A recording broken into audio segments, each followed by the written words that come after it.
great topic to talk about today would be classroom management. Since we got a variety of experience here, we can share with each other, maybe pick up a few tips. So to begin, I'd like to read you a little poem. How does one manage a classroom? Is it really rocket science?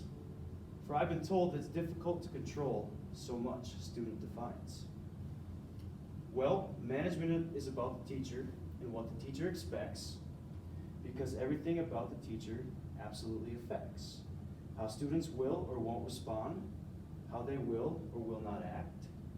And with excellent classroom management, students behave well. That's a fact. So set clear rules and procedures and show how you want things done.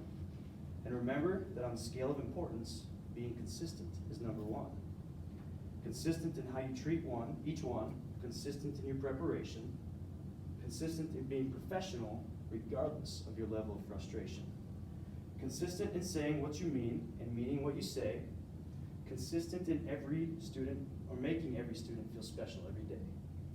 Consistent in your refusal to give up on anyone. Consistent in helping students see a task through till it's done. Consistent in having a good attitude, for your attitude sets the tone. Consistent in being available so that no student feels alone. Consistent in helping every child know they can succeed. Yes, being consistent is the key to classroom management indeed. Being consistent is not difficult. Just be consistent at being consistent. And soon your discipline problems will be a memory that is distant. And so poem to get us going there, that is from Annette Rowe, from 101 Answers for New Teachers and Their Mentors. And I have copies back there if you'd like one when we leave. So here's what we're gonna do.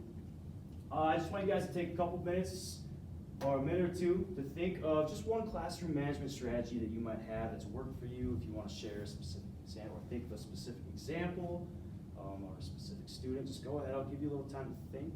You can write it down right away. Got some papers and some pens there for you. And then after a little bit, we're going to share, if you don't mind.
Everybody have at least one, maybe share?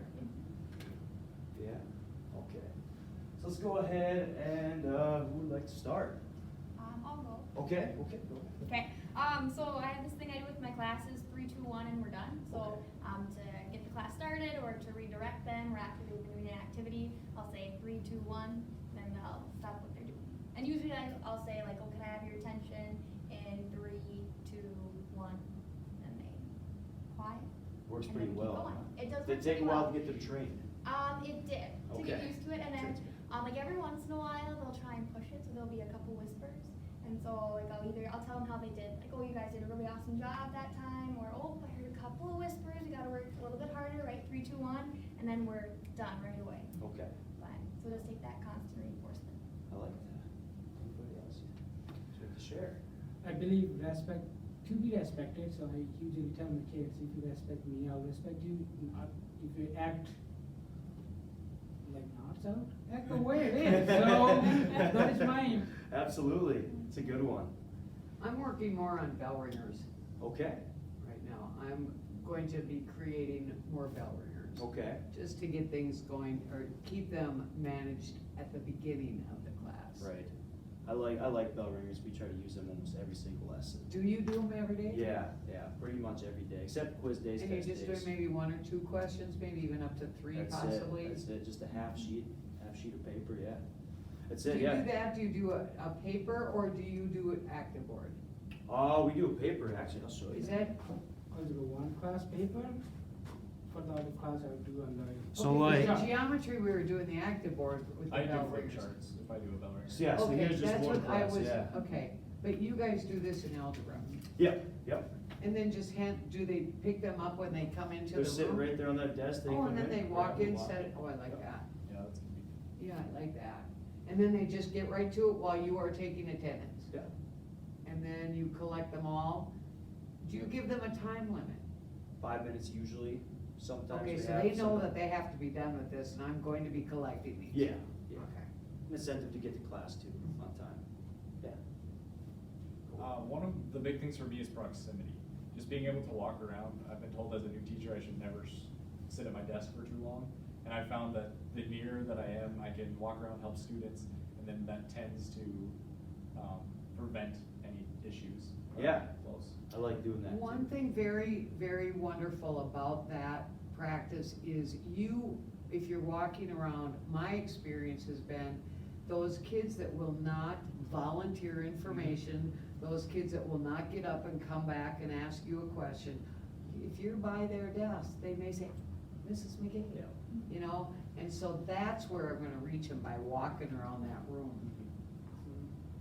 Yeah, all right, those are all great suggestions. So, this week, maybe, we could get some more people involved, and we can just send a list to me, and I'll compile and send it out to everybody. So I appreciate your time, thank you very much. Well, Thank you. thank you for having us, Mr. Ross.